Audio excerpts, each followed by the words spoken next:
Sorry, that's probably not.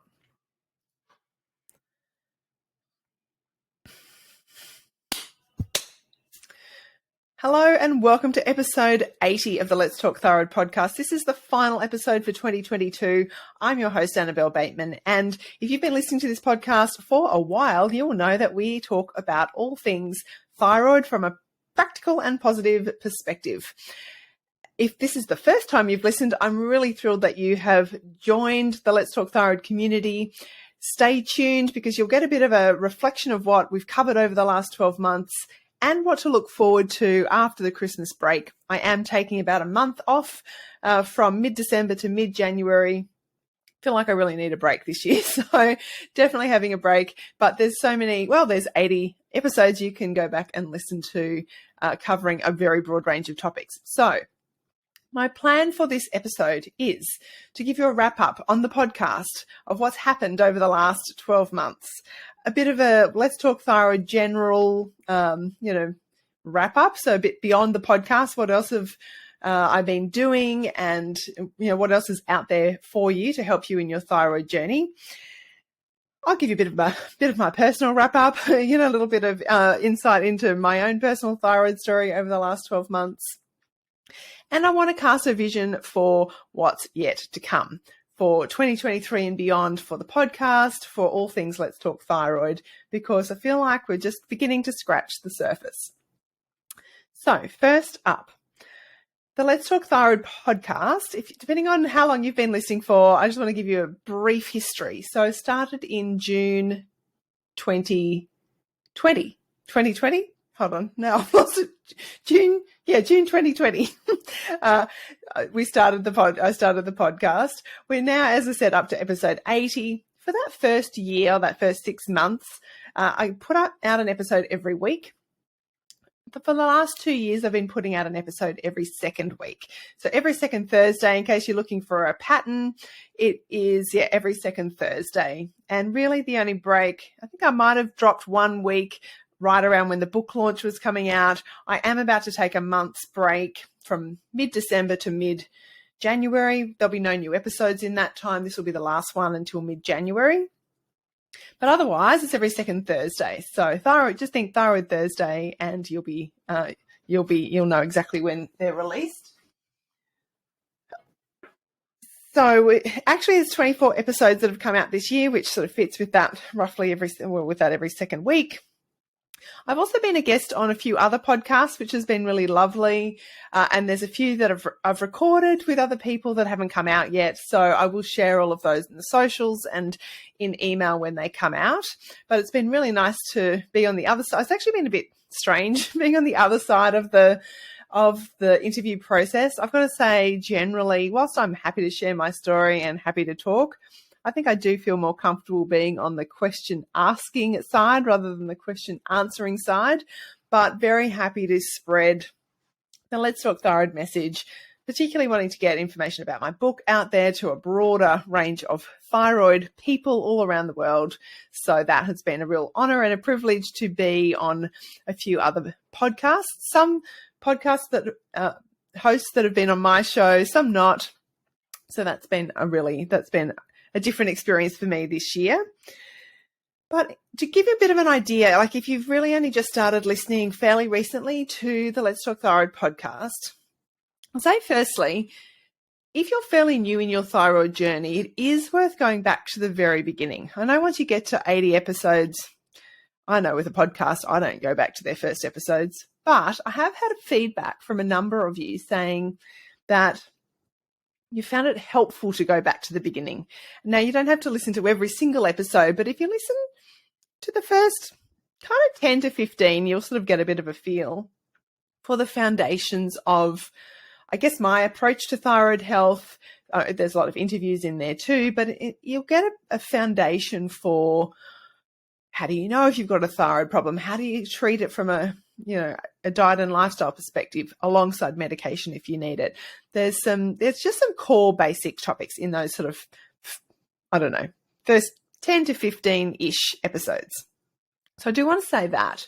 But this year, we've covered a few personal thyroid stories, which I do like to throw in there every now and again. And I still want that to be part of this platform moving forward because, as you know, I'm a firm believer that the more of us that share our thyroid stories, whether that's just over a cup of coffee with a friend or in larger platforms like this, it just means that we're spreading awareness of thyroid health. And given that 1 in 8 women have a thyroid issue, but many, many, many of those are undiagnosed or misdiagnosed, there's still a massive job to be done on the thyroid health awareness front. And sharing our own personal stories, doesn't matter whether you were diagnosed yesterday or 20 years ago, it is helpful to share those stories with people. So there will still be that moving forward, and there's a few good stories on the podcast. In fact, often the experts I talk to too, you'll probably have noticed this, that many,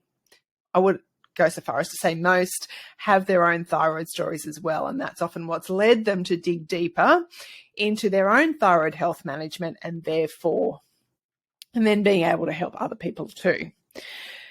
We've talked about reversing Hashimoto's, healing Hashimoto's, natural approaches to Hashimoto's. Certainly the majority of thyroid issues are Hashimoto's or hypothyroid, underactive, low thyroid, slow thyroid. They're all the different names for an underactive thyroid, and Hashimoto's being the autoimmune disease that causes underactive thyroid. So, and that's what I've got. So that does tend to have more of a slant on this podcast towards that. But we've also had quite a few Graves' disease experts and stories on the show too. In fact, one that's will just come out last week. Anyway, I'm not going to name them all because I want you to go back and have a look, but I'm just trying to give you a snapshot of what we've covered this year. We've covered cellular hypothyroidism. So that's being actually hypothyroid on a cellular level, not just a glandular level. We've talked about strength training and exercise and the best types of exercise for thyroid conditions. We've talked about how to actually make changes when we're talking about making diet and lifestyle changes. How do you actually do it?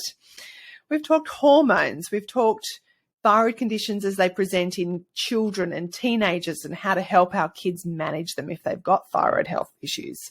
There's always comments and conversation around stress and stress management and unwinding and the impact that stress has on our thyroid, on our health.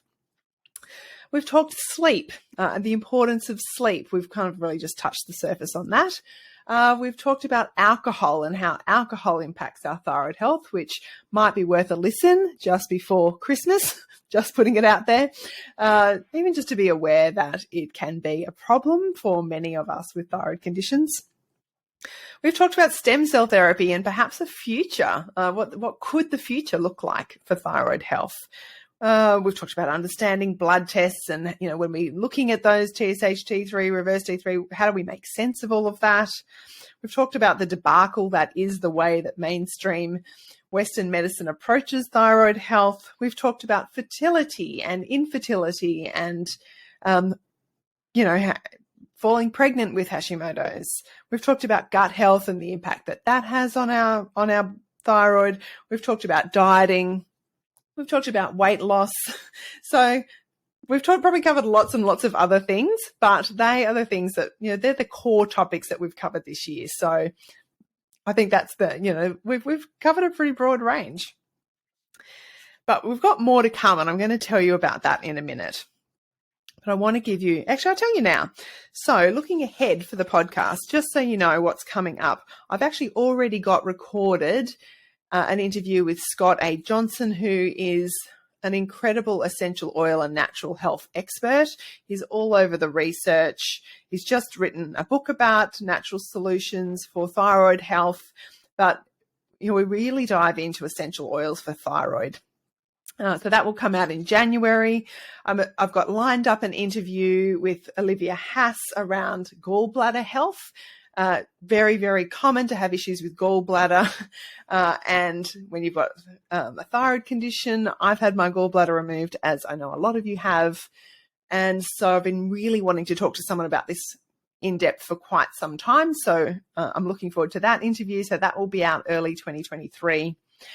I still have a list. I actually have a list of topics to cover it. And every time someone suggests something in a message to me or in the Facebook group, or I just see some interesting post, I just add it to my list of things to talk about. So if you've ever got ideas, or please let me know. Send me a message, because I'll add it to the list. And some of those things I can talk about. Some of those things I'll find the appropriate expert to talk about. Some of those things will just come up as part of other conversations. But to give you an idea of things that I've got, topics I've got, I also have a list of experts. I'm not going to name them, and people that I would like to talk to that I haven't reached out to yet, or I've reached out to and I'm waiting to hear from. So, and again, if you follow someone that you find really helpful in the thyroid space, again, let me know, and I'll see if they're open to coming onto the podcast and having a chat. But topics I've got include things like, how do you actually hold down a job while you've got a thyroid condition? Can you work full time and have good thyroid health? How do you enlist your partner, spouse, to really support you well in your thyroid journey? And, what are some things that they need to know? Now, we've covered this a little bit, but I wouldn't mind doing a deep dive into this as an episode in and of itself. I want to talk about oral health and thyroid. I want to talk about thyroid cancer. I don't think I've done any episode on thyroid cancer. I want to talk about breast implants and Botox. I want to talk about men and thyroid health and how that is different, how it may play out differently for men. I want to talk about T3 treatments. I want to actually talk about a whole range of different thyroid medications, when you might want to change, what's appropriate for some people and not others, and how do you know when to take your medication and your supplements? Can you separate? Do you have to take some away from your medication? So I want to cover all of that. Ideally, I'd love to find a pharmacist to probably talk about that. I want to talk about the great iodine debate. So there's some of the topics that I'm wanting to cover on the podcast. So that's where we've been, where we're going. In terms of just a bit of a broad review with the podcast, Spotify does this cool wrap up. And now if you have a Spotify account, you probably got your 2022 wrap up for your personal hits and how many minutes and thousands of minutes you've listened to songs or podcasts, and who your favorite artists are, all of that. Well, as a podcast host, hosted on Spotify, I get a bit of a wrap up too. Now, interestingly, Spotify only accounts for about 20% of all of my listenership. So most of you listening are listening on Apple Podcasts or on some other Apple device. Spotify is the next biggest, but Apple is by far the biggest, like it's well over 50, 60%. So the Spotify stats are interesting, particularly as they only do account for 20%. So I have shared them on social media, but one of the things I found interesting was that it said of those of you that listen on Spotify, and I suspect that it's probably the same if you're listening on Apple, is that only 18% of you are actually following the show within your Spotify account. Now, what does that mean? Well, it really means that 82% of you aren't finding out when a new episode is released easily. You've got to go searching for it. You've got to type in Let's Talk Thyroid to find it. All you've got to do is when you type in Let's Talk Thyroid, and this is the same regardless of the platform that you're listening on, there'll just be a little button that says follow. It might say subscribe on Apple, but it definitely says follow on Spotify. And all that means is that when you then go into your saved lists, when I release a new episode, it'll just appear in your feed. That's all that it means. You're not paying anything. There's no, it just means it makes it easier for you to find the next episode. So if you haven't followed the podcast on whatever platform you listen to, then I'd encourage you to do that. It just makes it easier for you to find. Same goes for YouTube. And actually my YouTube channel has grown. I think, when I started it, I can't remember when it was. Obviously started at 0.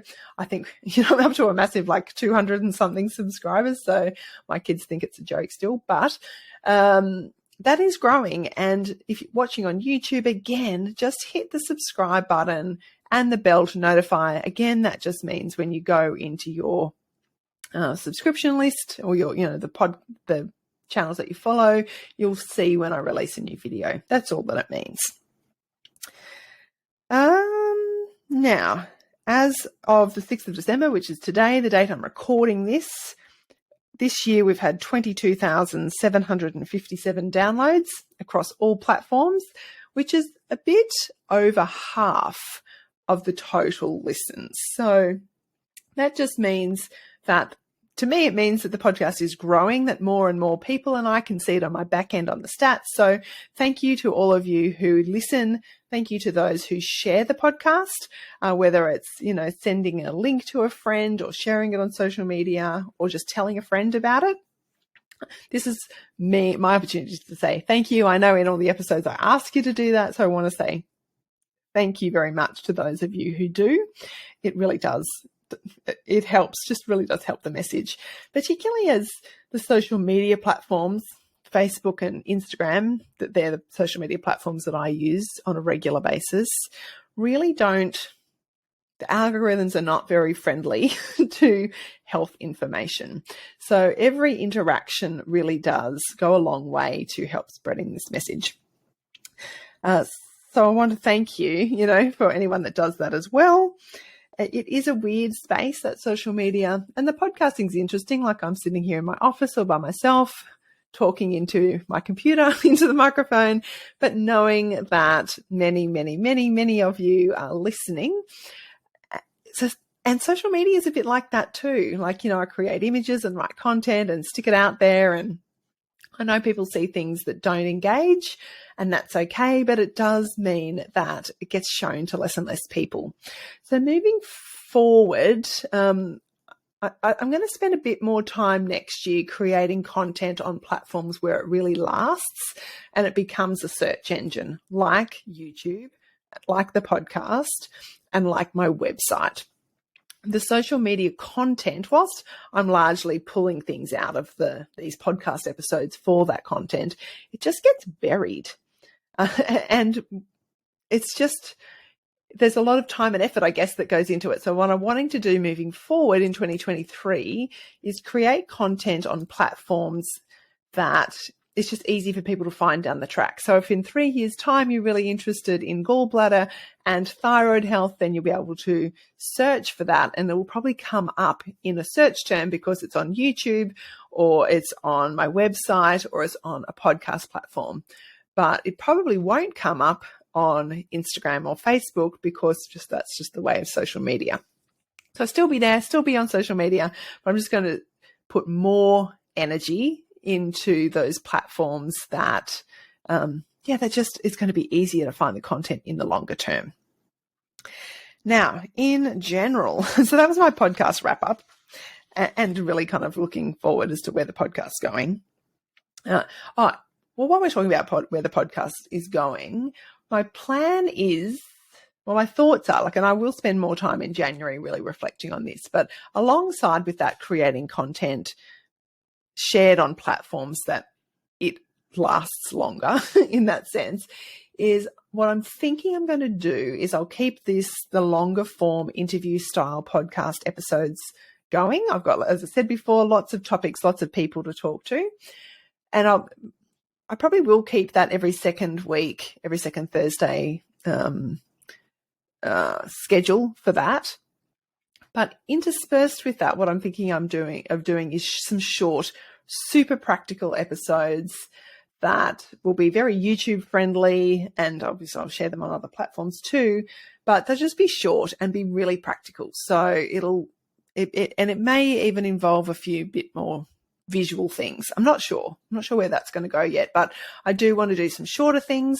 They will end up probably being shared on this the podcast platform as well as on YouTube for the audio, but and the plan is that will come out in the alternate week.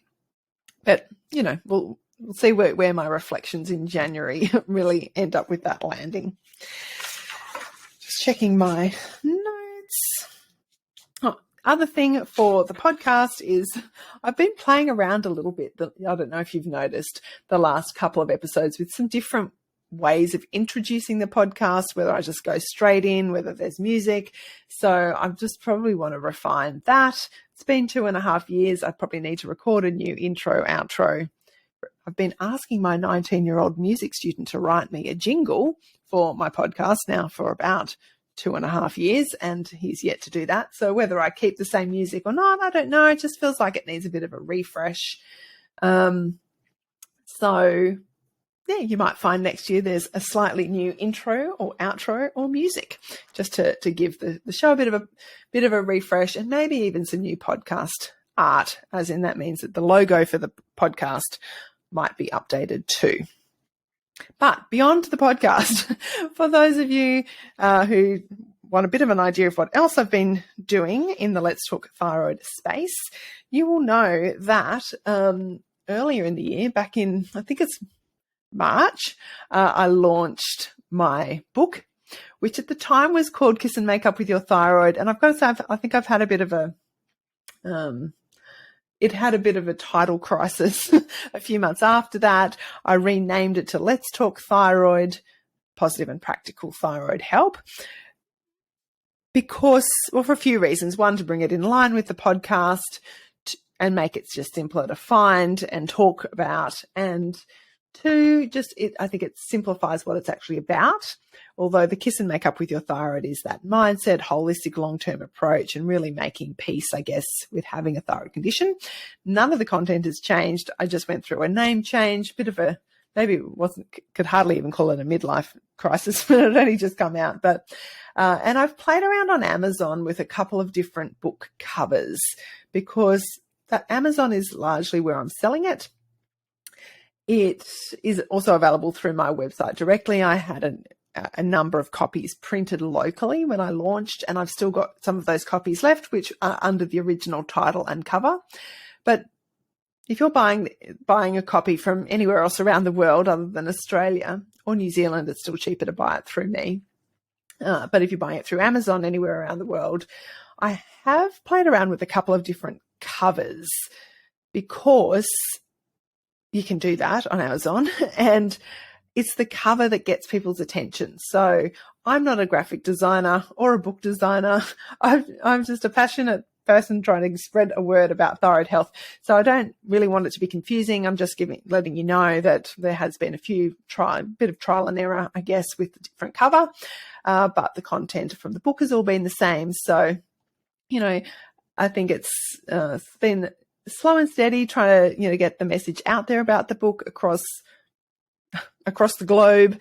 And so, yeah, I hope you would still spread the word about the book. I feel like it's pretty be completely timeless, but the content will stay relevant for many, many years. And it really is the perfect starting point if you're new in your thyroid journey, because that's really who I've written it for, is for those of you just looking for some basics and some really practical information as to how to actually implement some dietary changes and some lifestyle changes that are going to support your thyroid health and not hurt it. What else have I done? I've run my Kickstart Your Thyroid Friendly lifestyle program twice this year. I usually run it in February and October, which is exactly what I've done. I've also had a few people do it just when it suited them to do it. It's completely set up so that if you just want to decide you want to do it in June or August or April, it doesn't really matter, or next Monday, then it's all set up to do that. It is really all about giving 30 dedicated days, I guess, to making some changes, working on some mindset to help introduce that thyroid-friendly lifestyle. I'm not sure where that's headed next year, but it will still be there in one way or another, or exactly as it is, which was sort of refined and added to it at the end of for this October one. Anyway, so it's sort of already new and improved, and exactly, you'll see it again next year. As I said, in one way or another. I have also released 3 new workbooks, 2 thyroid-related workbooks, just in the last couple of weeks. I really enjoy creating content. That's probably what I really enjoy. I like creating resources. If I could just write more books, I'd like to write an updated cookbook. I've got lots of ideas. I just need a sales and marketing team that really love to sell them, because I love to create and educate. And it would be lovely if there was some magic sales and marketing fairy that just took it worldwide and promoted it. Anyway, the 2 new products I've created just recently is Write Your Own Thyroid Story. It's a small little workbook to help you to join the dots of your own thyroid story and start that healing process. I really do believe when you kind of connect the dots of the past and what maybe led to you getting a thyroid condition, like maybe what were some of your root causes or triggers, that actually really helps you to move forward. So I've created that, and also a 30-day thyroid journal to help you just track anything you want to over a 30-day period and work on some mindset and affirmations. It's the journal that's been pulled out of the Kickstart Your Thyroid Wellness program, but it's really available as a standalone product. So they're both available via Amazon, as is a 2023 workbook, which is all about setting vision and goals for your whole life, not just your thyroid health. And that is a culmination of years and years of running vision board workshops and vision workshops and life coaching things. So that is available on Amazon too. Essentially, if you Google Annabel Bateman if you go into Amazon and search Annabel Bateman, you should find it all. But that's what I've been doing. I also launched a new website called letstalkthyroid.com as a way. I mean, the annabelbateman.com website is still there. Everything's on there. But Let's Talk Thyroid is really just the thyroid stuff. It's simplified. It's a bit cleaner. So that will be the main website that I'll promote moving forward is letstalkthyroid.com. So I had fun doing that. Can you see? I like creating content. What else? So that's kind of the wrap up of, Let's Talk Thyroid Enterprises. I don't know, that's not really a business name, but my Let's Talk Thyroid, all the things, bits and pieces that I have been doing this year. Now, personally, what's happened this year, it's been a funny year. I don't know how you found 2022, but I've kind of thought 2022 would be a bit of a strange year after 2 years of lockdowns and weirdness with COVID, and lots of, I'm just going to leave it at lots of weirdness. I kind of thought, and look, we're here in Australia, everyone's had different experiences across the globe, I'm sure, and even within Australia, I know we've all had different experiences, but I did think that 2022 would be different in that all of a sudden we were opened up. We had closed our borders for quite some time, both internally and externally, both as in within Australia and to people coming into Australia. So I kind of figured 2022 would, particularly the first term, would be a bit crazy with people getting COVID and it spreading around and schools being back and all of that. And so it did start off a bit weird. It did start off strange. And I got COVID in the end of term 1. Thanks to kids and schools and all of that, which is fine. It wasn't a very pleasant experience, I have to say. It did knock me around for a bit, but got COVID.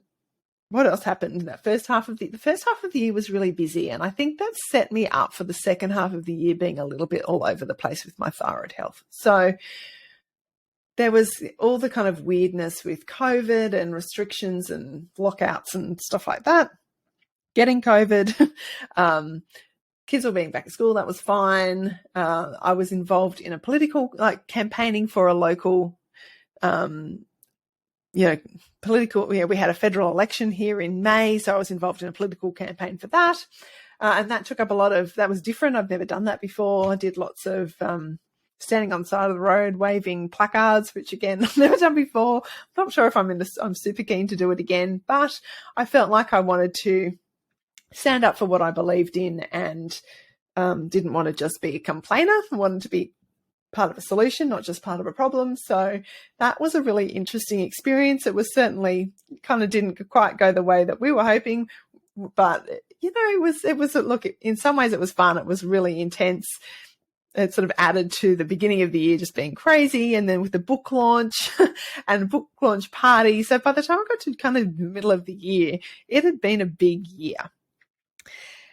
I've ended up with, and at the end of term 2, got sick again. And I hardly ever get sick. Like, I'm not the sort of, I think that's part of the revved up immune system thing, is that I don't usually get sick. So I was kind of surprised to get sick a couple of times this year. And I've had a couple of thyroid flares, which I don't know are exactly connected to the, the viruses that I've had, but I have had 2 flares that I know about because I do get my bloods tested regularly, and they've shown up with crazy TSH. Like at one point, it went from the perfect blood test ever to literally everything was in range, no red anywhere. Everything was great. To then my TSH spiked to 14, and and so I've had all these conversations, obviously, with my doctor. I'm trying to work out what's happened, and then it bounced back. So I think it's stress related. I think for me, it's stress. Like when I have these flares, it's stress related. And again, it's whilst getting out of thyroid health problems is never one thing, usually getting into them is never one thing either. So I suspect that the beginning, all that sort of busyness and the stressors of the first half of the year that I just talked about probably did culminate in my, thyroid going a bit crazy. I've learned that when I do have a flare, my thyroid does go a bit crazy, that one of the symptoms I get is weaker muscles. I can just tell when I walk to the top of the stairs that my leg muscles feel fatigued, even though I'm not out of breath.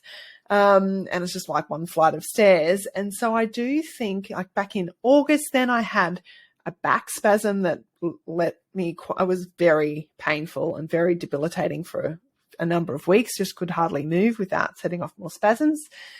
And I suspect that that's a culmination of all the stress.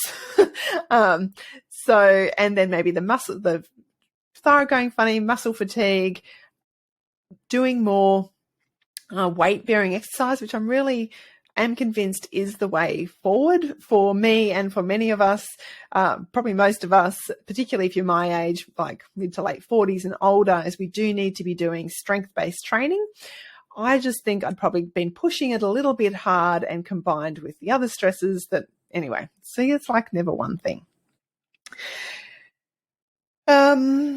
So after the first flare, I then did a week's fasting, which I've done before, and that kind of brought things back down. I really kind of, right, okay, let's just regroup, brought it back down. And then just recently, it's all flared up again. And I think this time it's flared up because I started taking a new supplement that created a bit of toxic buildup. And I have to remember, I do remember that I have no gallbladder and my liver works overtime, and my liver is probably my weak point in my body. And I take a lot of supplements to support my liver, and I'm pretty good really about not exposing myself to too many toxins in my food or personal care products or all of those things.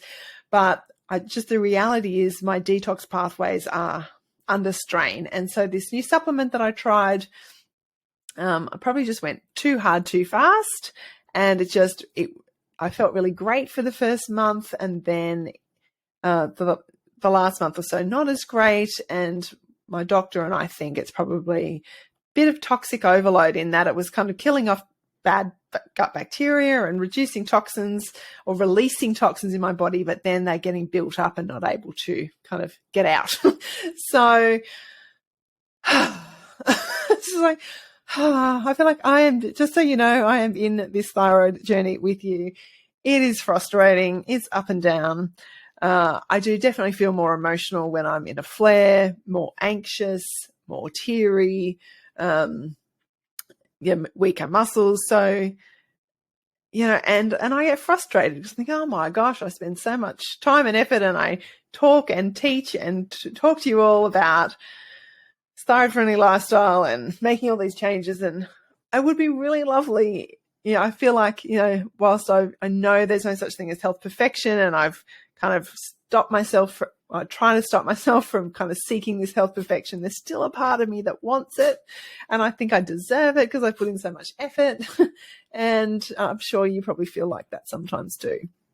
So I just want to say to you, if you do feel like that, you think, oh my gosh, I'm putting in all this effort, things backfire. I'm hearing you. I'm with you. I am in this journey with you. Sometimes I might be a step ahead. Other times I might be a step behind.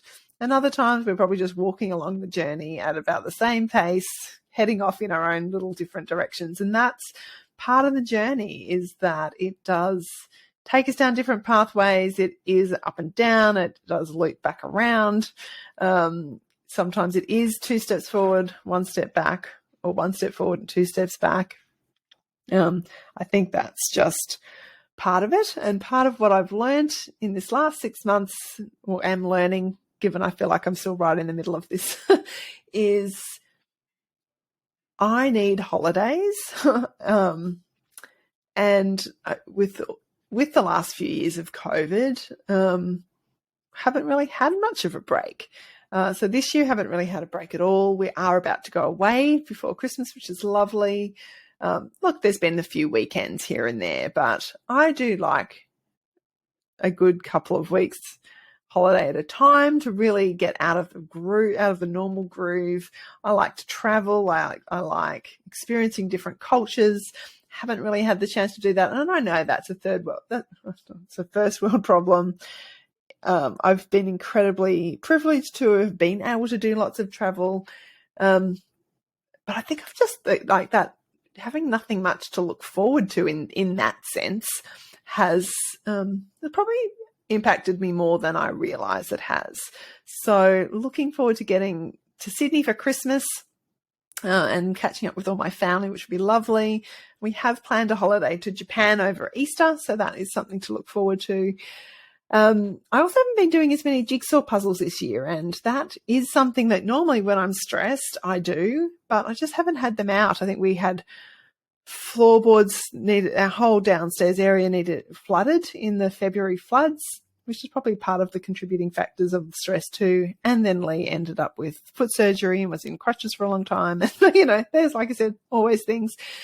So I think I just didn't have the puzzles out because there was a lot of mess downstairs, and it took.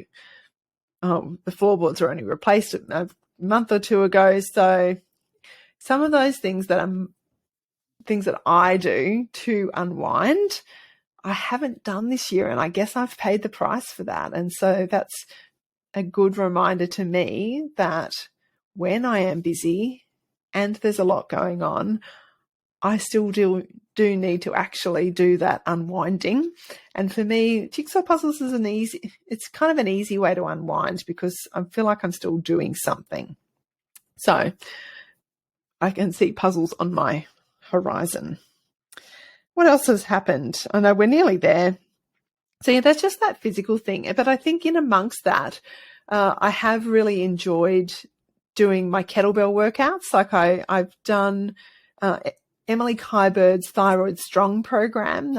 Emily was one of my guests on the podcast earlier in the year talking about strength training for thyroid health.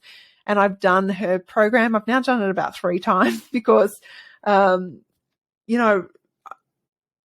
because I just want to go over the basics.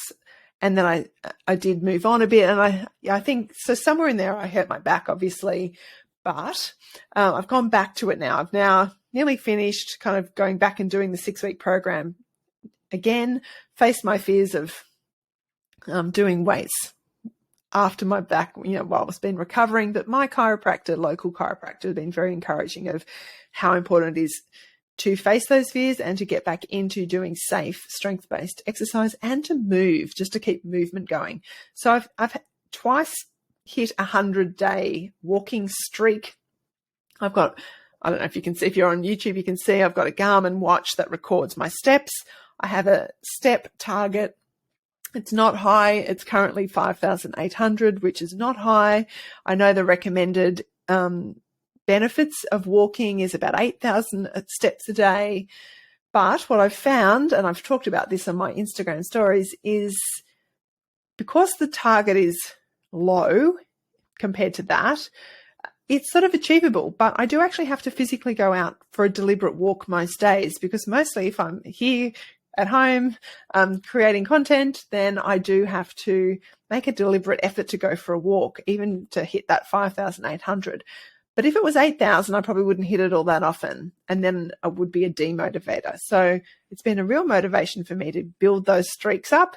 I'm currently on, I think it's 107 or 108 for the second time of hitting 100-day streaks. So that's my focus. In terms of movement, I just want to move. So walking, it's not really, I wouldn't even really call it cardio. I'd call it movement. I do some Pilates at home. We've got a Pilates reformer, and I do the kettlebells, that strength training. I also probably haven't done as much in my sauna as I would like to or could have, but I've definitely still been doing some sauna sessions. Still follow a paleo-ish diet, mostly paleo. The closer to paleo, the better I feel, making sure I'm trying to get enough protein. Really don't have much alcohol anymore. I think that's my liver struggles anyway, let alone with the alcohol. But that's sort of my normal lifestyle. So that is 2022 in a longish nutshell.